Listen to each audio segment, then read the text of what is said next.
Good evening. My name is Mike Cavanaugh. I'm with the Amalgamated Clothing and Textile Workers Union, and we're here to do another labor public access television program. And we have some special guests with us this afternoon. Burt Wartell, who's appeared on the program before. Burt is a member of the Machinists Union, Local S6 at Bath Iron Works, and a member of the Maine Fair Trade Coalition. And Burt and I this afternoon are real happy to be joined by Jeff Faux, our special guest from Washington, D.C. Jeff is an economist, a professional economist. We still like him. And as an economist, he is in fact the president of the Economic Policy Institute, a labor liberal think tank, according to the New York Times. And if that's okay according to them, it's okay according to me. Jeff, welcome. Wow, glad you come back to me. It's great to be here with Burt and I. That's right. That's right. Burt and I, we're going to be talking about NAFTA tonight. This is the discussion this afternoon, actually. We want to take the opportunity of Jeff's visit here to discuss the North American Free Trade Agreement. This is an agreement that has been discussed here before and will be a subject of increased public attention in the weeks and months to come. And I would venture to say that among economists around the country, Jeff Faux is certainly one of the leading figures in discussing NAFTA from the perspective of workers and other citizens who may not stand to gain as much as some large corporations might from the NAFTA agreement. So with that, Jeff, let me ask you if you would just sort of begin this discussion by explaining to our viewers, if you would, what is NAFTA? What are we talking about when we sit around and talk about acronyms like NAFTA? Well, NAFTA stands for the North American Free Trade Agreement, which essentially provides for the elimination of tariffs between the United States, Mexico, and Canada. As you know, we already have a free trade agreement with Canada that we signed several years ago. This would mean that all goods and services eventually crossing those borders would come without tariffs, without any restrictions at all. It also means that the United States, along with the other countries, would be limited in what they could do in their own economy to further prosperity in their own country. For example, this provision, there are several provisions in this free trade agreement that would prevent industrial policy in the United States. Industrial policy means the government favoring certain U.S. producers. Well, under NAFTA, you can't do that. So it's a free trade agreement, so-called, but it's mostly an agreement that would integrate the investment flows of all three countries. And I think that's the most important thing to understand about NAFTA. Already, a lot of tariffs between the United States and Mexico have been lowered. As you know, in Maine and the other 49 states, every once in a while you open up the paper and a factory is closed and it's gone to Mexico. Well, what this will do is accelerate that trend. But again, the point is that it's an investment agreement. It's 2,000 pages. The NAFTA is literally 2,000 pages long. And if you read through the pages, it's all about protecting U.S. investments in Mexico. There is nothing about protecting labor. There's about a page and a half about the environment, but it's all rhetoric. There's nothing about protecting the environment. It's 2,000 pages of protecting essentially American investors who want to invest in Mexico, produce goods in Mexico, and have them come back into the United States duty-free. Okay. And now the NAFTA agreement is summarized as you just did, as people I think are now starting to realize, because there has been more public attention in the last few months, is an agreement that was negotiated by the Bush administration, correct? That's right. And now the Clinton administration has inherited this treaty and is in the process of trying to negotiate some supplements to it, and we're going to talk about that in a little bit, but the point is that soon, we're not quite sure when, but at some time in the near future, members of Congress, including our own Maine delegation, are going to be voting on this treaty either up or down. That's right. It's either it goes or it doesn't go. And that's the reason why we're taking some time to talk about it, because our concern is within labor is that too many people in the state of Maine aren't very familiar with what NAFTA is all about, and that this is one that could slide through and have great consequences. That's right. That's true all over the country. Polls show that even now, most people don't know what NAFTA is. When it's explained, most people are against it. But there's still not much information around about this. And you're absolutely right. This is the kind of thing that could slip through, and only too late, most voters will learn what their members of Congress did. Well, here, now, Burt, you've been involved with the Maine Fair Trade Coalition, which, as I understand, is a group that's trying to publicize NAFTA here in the state of Maine and get people to understand what it is. Could you talk about that a little bit? About the coalition? Well, about who you are, Okay, the Maine, why? the Maine Fair Trade Coalition is a coalition of various labor unions, community organizations, environmental groups, peace groups, who have come together with the understanding that NAFTA is, as proposed, good for none of us, and in fact can be quite disastrous in terms of loss of jobs, loss of control over our environmental legislation, and are trying to educate people and influence our representatives in Congress to stand firmly against implementation of NAFTA. Mike Carpenter, the Attorney General, recently wrote a letter to Mickey Cantor with a follow-up to Senator Mitchell, supporting the decision of Judge Ritchie to require an environmental impact statement, and explaining within that states like Maine, which are on the cutting edge in a lot of ways in terms of local control over environmental protection, could have all of that power just pulled right out from under us. And I don't know, perhaps you could get into a little bit about that. Yeah, let me just pick up for a moment on the history of this. You're absolutely right, Mike. This was a George Bush creation. As a matter of fact, for perhaps a decade, multinationals have been wanting to go to Mexico and going to Mexico as trade barriers have slowly come down between the two countries. But there's a problem for them, and that is Mexico has a long history of hostility towards foreign investment. The present president of Mexico and his immediate predecessor, the president's name is Salinas, and Carlos Salinas and his immediate predecessor are two people who have changed the course of those Mexican attitudes towards investment. What the NAFTA is aimed at doing is putting into an international treaty the kinds of policies that Salinas is now pursuing in Mexico. That is to open up the country to foreign investment and to suppress wages. And I want to come back to that because that's a very critical point here. And so this puts into concrete this sort of open, free trade, laissez-faire policy. For 10 years, multinationals have been thinking about this, but they never believed that the United States would ever sign this kind of an agreement. Going back about 2.5, 3 years, on a visit from Salinas to George Bush, it turns out that they had nothing to say in the White House, and somebody picked this one up and said, well, why don't we talk about a free trade agreement between the U.S. and Mexico? And from that start, we've come to this situation now. George Bush and Salinas and the former Premier of Canada, Brian Mulroney, signed the treaty as it is, with no labor protections, no environmental protections.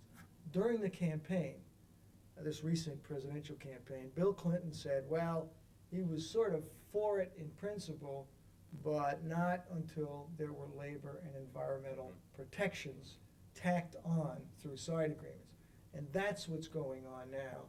And as we speak, they're negotiating, and any day now, they may come back with these side agreements, which we can also talk about. Yeah, I think we'll need to talk about those because that has become a big big issue labor has. I know the AFL-CIO and various unions have pressed the administration for, if you're going to have side agreements, they've got to be very substantial and have teeth and so on. And it's my understanding that all of the information that we have about even what the administration proposed wasn't anywhere near strong enough to really satisfy us in any way, in any meaningful way, that labor rights would be protected. Well, yeah, it's when we say labor rights, it's not just the rights of labor unions. Mm-hmm. This is the rights and living standards of anybody who works for a living Mm-hmm. in the United States.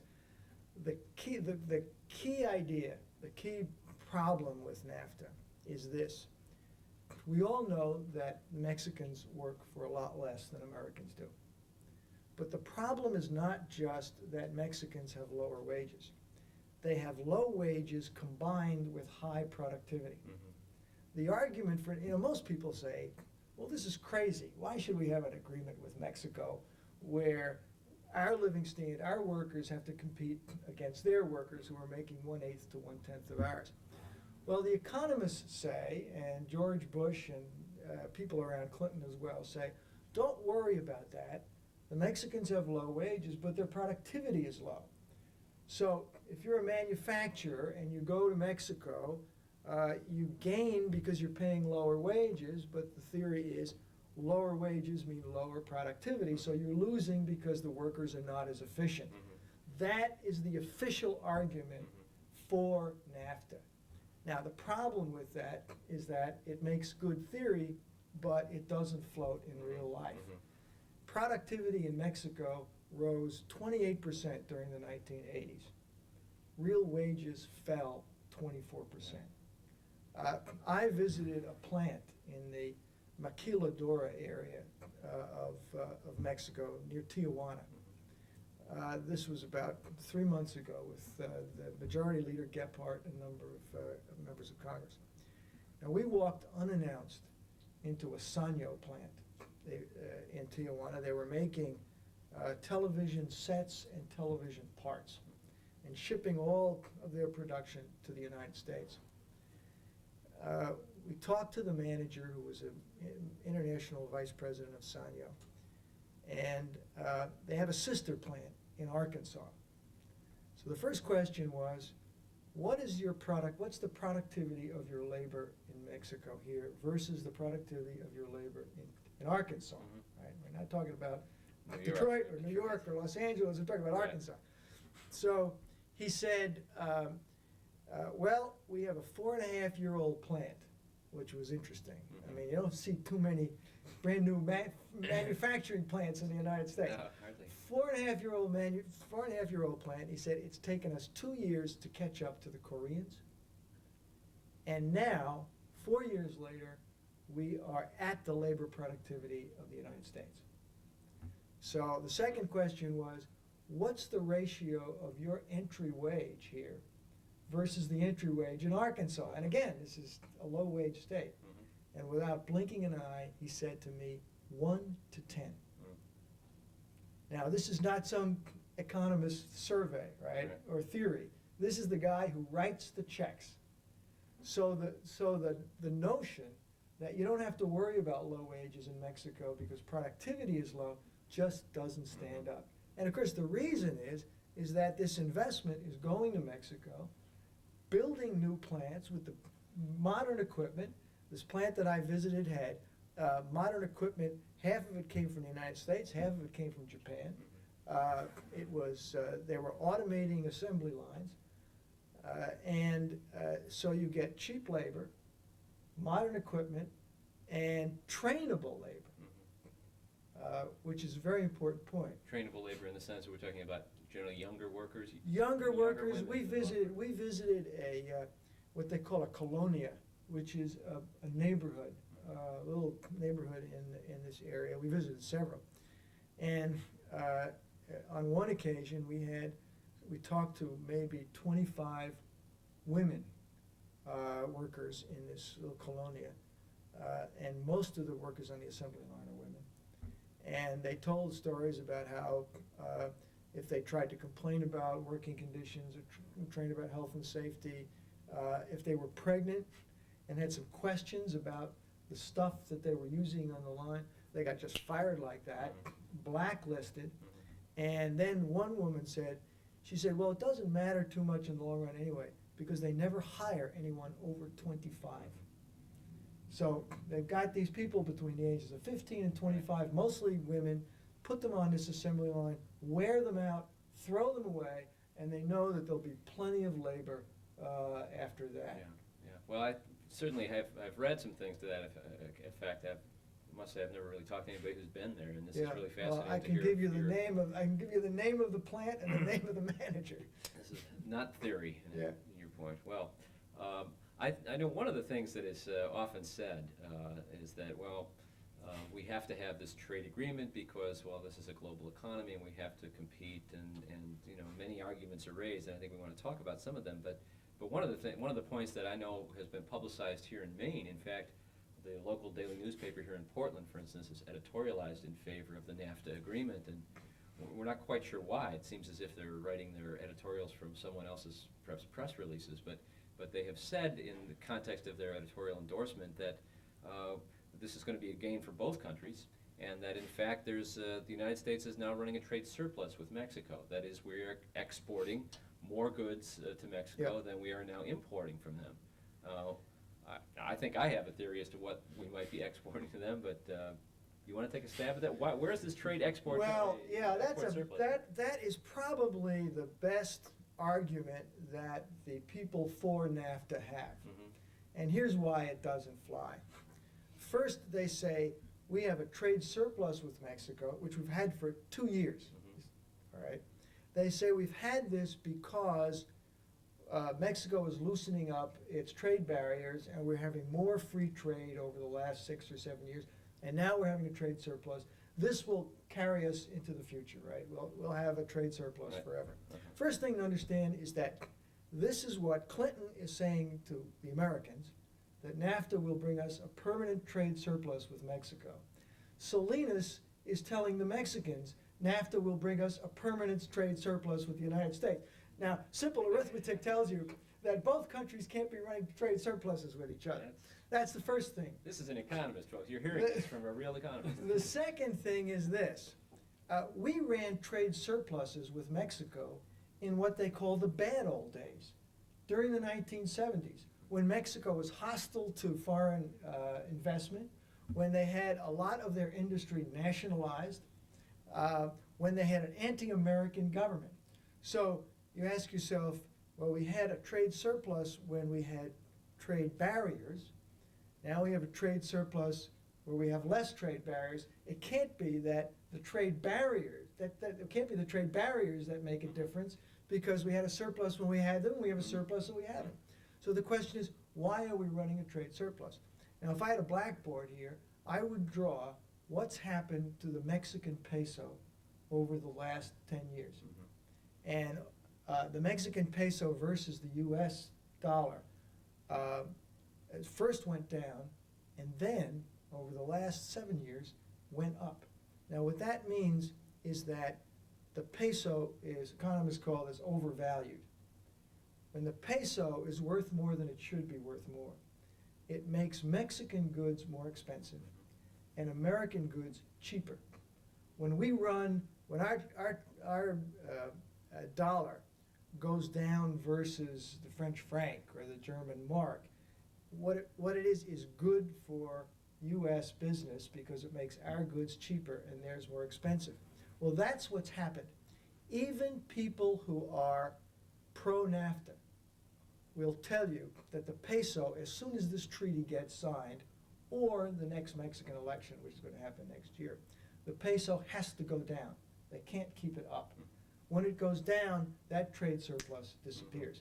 Now, probably the most important answer to this trade surplus is this. What are we sending to Mexico? Let me ask, are they consumer goods that the No. Mexican middle class is buying? No. They're not. We have a trade deficit in consumer goods. The trade surplus is all in machinery and capital goods. Now, why are we selling machinery to Mexico? We are selling, why are people in Mexico, actually it's not Mexicans so much, it's U.S. companies in Mexico. Why are they importing this machinery? Well, you know, You don't import a piece of textile machinery, for example, in order to consume it. You import it to put it in a factory so you can start making textiles. Now, we have a trade deficit in textiles with Mexico. They want to make textiles so that they can sell them back to the United States. So in a sense, we're cutting our own throat. We're sending the machinery to Mexico, and that shows up in the short run as an export. But it allows producers in Mexico to have the ability to produce more efficiently in order to flood the United States with goods. That's why when you go to some place like Tijuana, you see this 4-year-old factory full of U.S. and Japanese machinery. Now, one final thing about these trade statistics, and it's enough to drive anybody crazy, but just remember this. According to the trade statistics, if you took, let's say, a textile plant in Maine and completely dismantled it and put it on a freight train and sent that textile mill to Mexico, where you put it back together again, it would show up in the statistics as an export to Mexico. And the administration would say, see, we've got this wonderful increase in exports to Mexico. And they'll say, since we're exporting to Mexico, we must be creating more jobs in the United States. Just think about that the next time you see this argument in the newspapers or anyplace else. What we're doing is we're selling to Mexico, to U.S. companies in Mexico, the ability to make products efficiently with cheap labor and bring them back here and undercut U.S. wages and living standards. Well, I think that is the point. As we're looking at this show here in either Biddeford or Portland or any one of the southern Maine communities, this is a phenomena that we have had some experience with and continue to have experience with even today. With not, it's not only Mexico that our companies are sending our machinery to, but it is in particular Mexico right now, given the advent of this North American Free Trade Agreement. So the concern we have is, certainly we see jobs being exported. I mean, that's one result of this equation, is that when the factories put on the freight train and sent down south to Mexico, our workers no longer have jobs. The jobs show up on the other side of the border at a tenth of what the cost was here. But I'm concerned, Jeff, and I think probably you have the same experience around the country, that they expect us to say that. They expect labor unions to have the self-interest of protecting our members' jobs at the expense of the growth of the economy and the good of the whole. And we are considered to be Neanderthals who are against trade and against any kind of foreign relations and America firsters and God knows what they may, which consider us to be. historically is not true. American labor historically has been very much for free trade and been internationalist in its outlook. It's just when it starts to kick you in the teeth that you begin to have some questions about it. Yeah, I think there are questions, and it seems to me we need to talk a little bit about what kind of how we respond to these kinds of questions. How is it that we see, and Burt, I don't know whether you have this experience with the members of the Fair Trade Coalition at all as well, but what is it that people are saying ought to be done? I mean, we're obviously concerned that NAFTA, as it's now structured, isn't a good deal for us. But what sort of an approach should be taken? Should we have, should there be a trade agreement of some sort in the Americas? How are people dealing with this other than in the negative? Well, we're often hit with that question.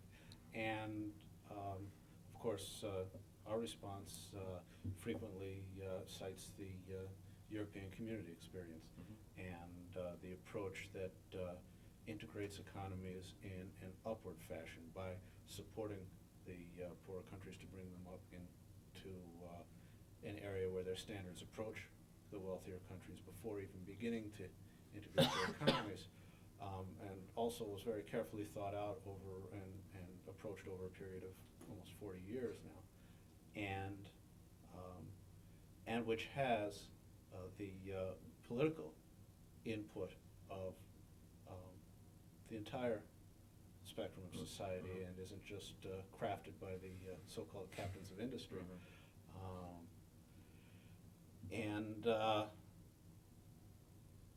That's basically how we respond to it. Now, Jeff, you have developed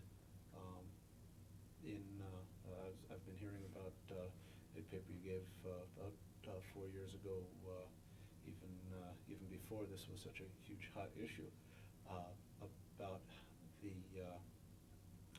international economic order and how a more just order can be achieved, and perhaps you share some of that with us. Well, I think your point, Burt, about the European community is very important. See, the problem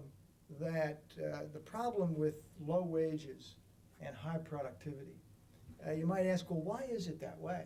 Why is it that in Mexico you're getting this high productivity, but you're not getting wages that are commensurate with the efficiency with which workers operate?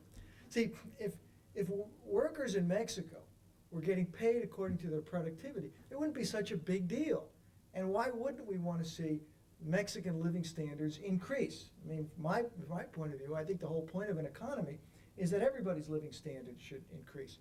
The problem in Mexico is that for the last 10 years, the government has been suppressing wages as a part of its economic, not a part, has been its economic program in order to attract foreign capital. Right now, the ratio, according to the official statistics, and this is an understatement, the official statistics show us that the ratio of U.S. wages to Mexican wages is about 8-1. Back in the 1970s, it was about 3-1. So the Mexican situation has gotten worse, and it's gotten worse because the Mexican government, responding to the problems Mexico has had with international debt, has decided it's going to grow by suppressing wages and luring in international capital. How do they do it? Well, first thing, Mexico is a one-party state. This is not a democracy. You know, I'm sure there's tourists go to Mexico. I'm sure many of our viewers, at least some of them, have been to Mexico, and they go to Acapulco or they go to some of these resorts, and it looks, just like Miami Beach, except everybody speaks Spanish here. Well, underneath all of that is a very iron hand on the part of the government. It's a one-party system. There's no democracy. Most observers believe that Salinas lost the last election, and even the London Economist, which is a international business magazine, very much talks the line of the multinational corporations. Even they have said that there's electoral fraud throughout Mexico, that the government has an iron hand, that it's corrupt, and it suppresses wages and is completely indifferent to environmental matters. The unions in Mexico are in the pocket of the government. A friend of mine, Harley Shaken, who teaches at the University of California in San Diego, he told the following story. And one of his students was there when he told this to me to verify it. He took a class to the area in Tijuana, to a factory in Tijuana, and he asked me not to give the name of the factory, so I won't. And they were being given a tour by the personnel manager. This was a graduate class in economics. And one of the students, a woman, said to the personnel manager, how can you just pay these people $1 or $1.10 an hour where they can't raise a family and can't support themselves and end up quitting and going to the United States? How can you pay these people that low a wage? And the personnel manager said, oh, we don't set the wage. And my friend said he expected her to say it's set by the market. But she said, we don't set the wage. We belong to a business association. And the business association sets the wage. There is no free market, even in labor, that goes on in Mexico. The businesses get together, set the wage, the government approves it, and if you're a labor union and you try to organize, or if you're just a worker and you protest, you're out like this if you're lucky. There have been more than 200 murders of opposition political leaders in Mexico over the last few years. This is according to The Economist magazine. This is not my Yeah, figure. yeah. So you have a suppressive regime in Mexico that nobody talks about. Now, the point that Burt made about Europe is very important. Spain, for example, in the 1950s applied to join the European community with the higher wage, more advanced countries like France and Germany, etc. They applied almost like Salinas is applying now, saying, well, we have a new group of free market managers, free market politicians, and this is not the old regime. We're a new group of people, and we want to join. The European community was having none of it until Spain proved that it had democratic institutions. That's the key. You see, in Mexico right now, if you have a complaint against your boss, or if the government doesn't enforce labor standards, there is no independent judiciary. If you're an environmental group and the government doesn't enforce its own environmental standards, you can't go to a Judge Ritchie. There is no Judge Ritchie because there is no independent court. The judges take their directions from the president. So you end up without an independent labor movement, without an independent environmental movement, with a human rights movement that gets harassed. In some places in Mexico, to be a labor organizer means to end up in a ditch with a bullet in your head. So this is a very, very different world down there. And the idea that we should open up our borders and allow American investment to go down there and use this labor to produce and come back here is just incredible. And the Europeans wouldn't do it, and we shouldn't do it. You know, one of the most remarkable things is that I know I've read arguments in favor of NAFTA, basically saying we need to do NAFTA because we need to encourage Salinas because Salinas is a reformer. Right. I mean, yeah. I have read that, right? That's right. Yeah. I was at speaking to a congressman a few months ago who invited me to come in and talk about NAFTA, and I sat around the room with 3 members of his staff. Now this was a Democrat from a northeast, not Maine, but from a northeastern state, with lots of workers in his district. So I talked to him about NAFTA, and his staff agreed with me on the economics. And he sat back in his chair and he said, well, he said, you may be right about the economics, but we have to do something to help Salinas, don't we? Now, you know, there's several things you have to keep in mind. The Mexican government, by its own count, is spending about $30 million this year in Washington. Lobbying in Washington, yeah, right? Yeah. Hiring high-priced lobbyists with connections to the Democratic and Republican parties. This is not a group of Mexican campesinos walking through the halls in Washington. Right. This is guys with their Gucci shoes walking, you know, and who have been members of Congress. So it's high-priced lobbying from the Mexican government, plus the Fortune 500 who are putting big money into lobbying. So newspapers, radio stations around the country get flooded with this material. And you can always find an economist, you know, if you want to pay the price, to say what you want him or her to say. So people are getting this, at the newspapers, especially in the media, are targets of this incredible propaganda barrage. It's been documented. 60 Minutes had a whole show on this. There have been 2 books written about the money that's been coming into Washington in order to sell this. And, you know, Washington, as we know, has become a capital that's for sale when big money is concerned. Well, I think we need to talk a bit about who is supporting NAFTA and why, because here, as I mentioned, in Maine, there's been editorial opinion by the leading local daily newspaper in Portland. There have been mixed signals, I think, maybe coming from our Senator Mitchell. He's expressed concerns to us about the labor and environmental issues, but on the other hand, when the first vote on this came up in terms of the fast-track authority to negotiate this, you know, Senator Mitchell was the only member of the delegation to vote in favor of the fast-track negotiating route. So I think there are real concerns that people have in Maine as to, what the what's the tide of opinion going to be, at least as far as the decision makers are concerned. There is this group that Burt, you may know even more about, the pro-US, or pro-NAFTA, USA pro-NAFTA. USA NAFTA, which is a corporate sponsor. I know they are organized, large corporations organize this thing, and I just happen to know that the captain for the state of Maine is a woman who's the lobbyist for Warnaco Corporation, which is the parent of Hathaway Shirt, which has got 900 workers up here in Waterville. I have personal knowledge of that company and the fact that they indeed are doing production in Mexico now, and have, one might suggest, a vested interest in seeing this thing through to completion. This is one of the organizations that you're referring to, I assume, in terms of the lobbying effort that's going on. Either one of you guys know a little bit more about who is the pro-NAFTA, USA NAFTA group, and what are they doing down there? Take it, Jeff.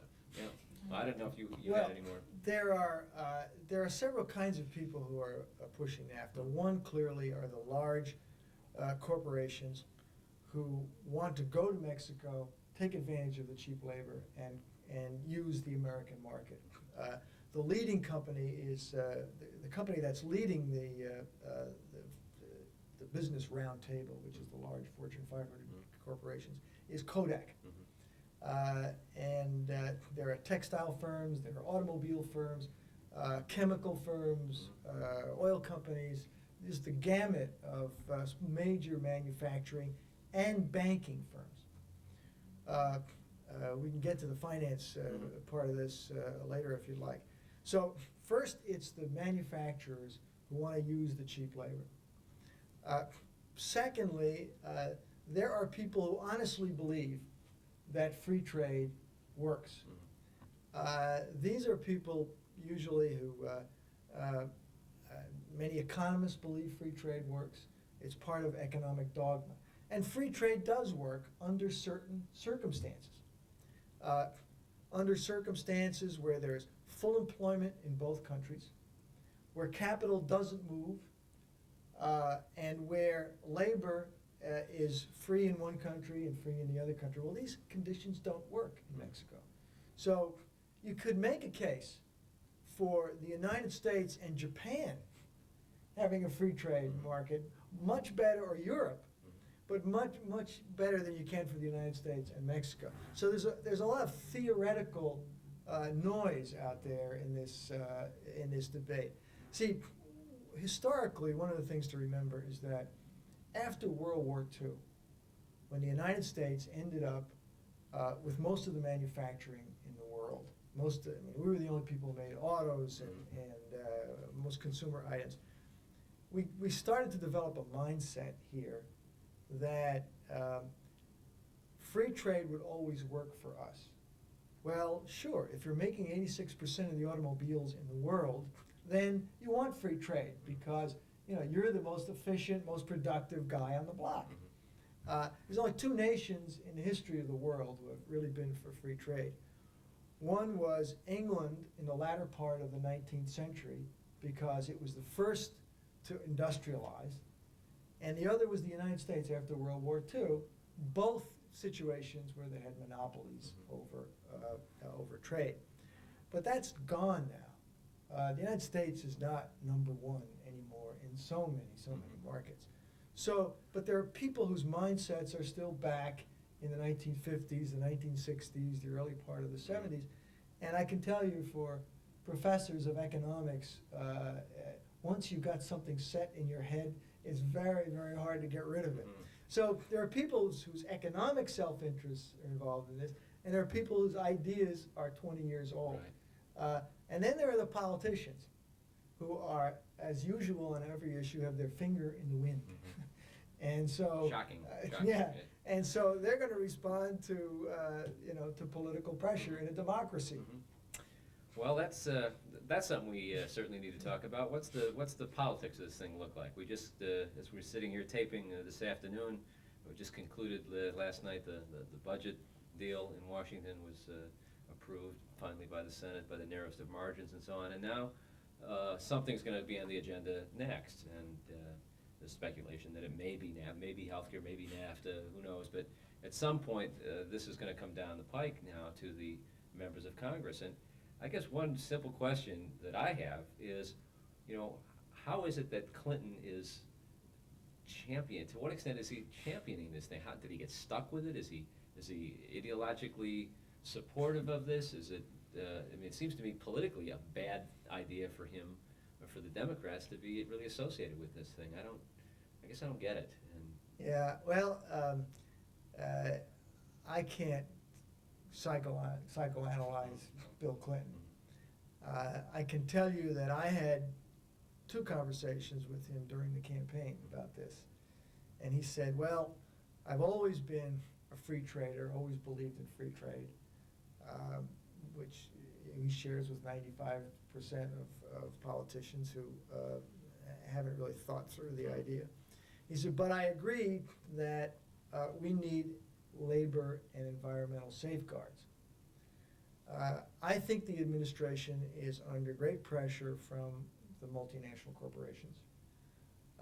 Clinton himself has in his immediate circle people who tend to represent a more Wall Street point of view. Secretary of the Treasury, the head of the National Economic Council. There are people in the administration who think that this is a bad idea. But Clinton got himself stuck into the notion that this idea could be made acceptable if we had side agreements on labor and environmental standards.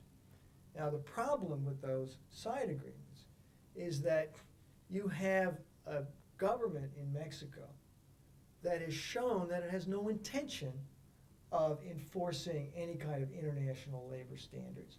As a matter of fact, that would undercut its whole economic policy, which is to suppress labor rights. So you're in a posture of asking the Mexican government, Salinas, to give up its basic economic policy. And I don't think anybody believes that that's realistic.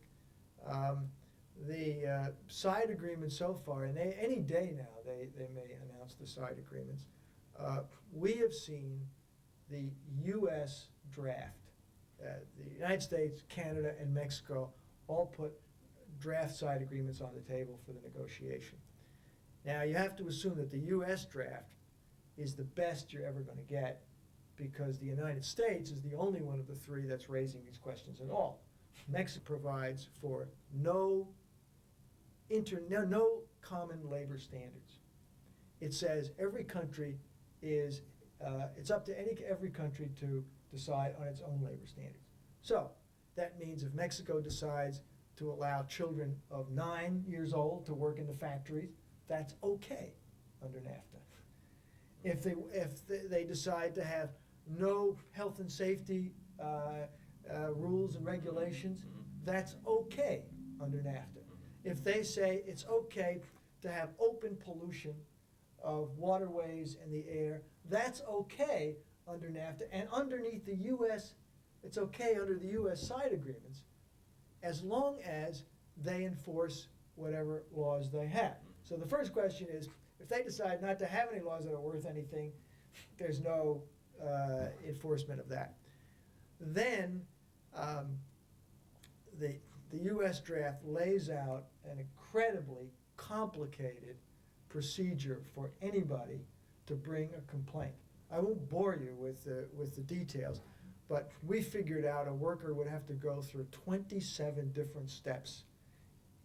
27 steps, something like 19 or 21 of those steps involve getting all 3 countries to approve taking the complaint another step. Now, anybody who knows anything about the law or anything about U.S. labor law, forget about it. That's right. So the side agreements, I don't think, are going to impress anyone. And that's what seems to be coming down the pike. We have and I had an opportunity on this program a month or so ago to talk with Congressman Andrews here from Southern Maine about NAFTA. I think it's fair to say that he shares our concerns, and I wouldn't If I was betting, I'd bet he wouldn't be voting in favor of the NAFTA agreement if it was voted on today. Remains to be seen what it looks like when it does get voted on. We have an opportunity this week to meet with Senator Mitchell during the recess. Both the AFL-CIO executive board members and the Maine Fair Trade Coalition will be meeting with Senator Mitchell to talk with him about NAFTA. And of course, Representatives Snow and Senator Cohen as well will need to talk with them about the proposed NAFTA agreement. But in Maine, and particularly here in southern Maine, I think we have seen enough examples of plant closures and job export and increasing unemployment. I mean, we now have an 8.7% rate in Maine. I mean, it's That's highest the in- official rate. The official rate, that's right, the official rate in Maine. So that there is cause for a lot of concern, and I would hope we could make a case, and Burt, this is going to be our job, I guess, to help make a political case for defeat of the NAFTA agreement as now proposed. What is it that the coalition you think will be saying on this subject when we're meeting with Senator Mitchell later this week? Well, one of the things, of course, is that this is a raw deal for the people, and that there's that you can't be using the toothless side agreements as a fig leaf to cover over the fact that the emperor still really has no clothes, and basically turn up the heat, turn up the political heat with more education and an understanding that, as Jeff said, as people learn about NAFTA, they're almost universally opposed to it. Well, I think that one of the places that we really need to get this message out, and this is a great opportunity, obviously, here through the public access television system to be able to talk with people in southern Maine about NAFTA, but the newspaper and the television stations which have editorialized, as I've said, in favor of the NAFTA agreement without without understanding, without, I'm sure, having this kind of an in-depth conversation about the issue. That's certainly a place that we need to be speaking, and information we need to try to get there. I wanted to just refer, Jeff, to this paper that you have, I guess, recently released, the failed case for NAFTA, the 10 most common claims for the North American Free Trade Agreement and why they don't make sense. I find this to be a real useful kind of tool, and I don't know how it is that you're having this used or hoping to have this used around the country, but do you want to talk a little bit about the paper, what it is you did here, and how it's being used? The paper was designed to help combat what I think are the misstatements and misinformation about NAFTA. One of the things that happens is that the ordinary citizen goes up to a member of Congress and says, this NAFTA doesn't make sense to me. And for most people, it doesn't make sense.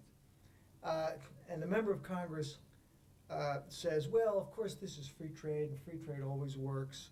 And don't you understand, economics? And the ordinary citizen gets a little intimidated by this. Well, economics, that's a big, fancy subject. And typically shuts up, which is just what the member of Congress or the politician wants to happen, right? What ordinary people ought to do, or just people ought to do, is say, why? Keep saying why. You don't need a PhD in economics to understand that if the Mexican worker is working for $1 an hour, and the U.S. worker is working for $10 an hour, and the Mexican worker's productivity is equal, then a manufacturer under NAFTA would be a fool not to go to Mexico with as much production as he or she could. I mean, it's not a question of, it's a question, that's the economics of it. So when someone says, well, free trade always works, what you should say is, why? Show me how it works. Follow the numbers. All right, we send our jobs go to Mexico.